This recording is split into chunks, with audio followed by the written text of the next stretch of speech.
Sikat na programa, ipinapatigil na sa ere ng network. Umalingaw-ngaw sa mundo ng telebisyon at social media ang balitang ipinapatigil na sa ere ang isang kilalang programa na matagal nang sinusubaybayan ng mga manonood.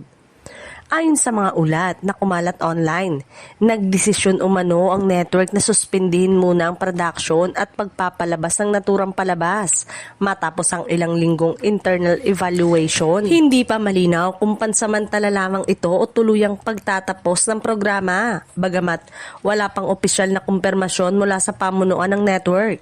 Ilang mga insider ang nagsabing posibleng konektado ang desisyon sa mga pagbabago sa line-up ng programa bilang bahagi ng bagong season o rebranding nito o pagbagsak ng ratings nito mga nakaraang buwan. Sa social media, agad naglabasan ng iba't ibang reaksyon mula sa mga tagahanga at netizen. Marami ang nalungkot at tumaasang babalik pa rin ang palabas sa ere.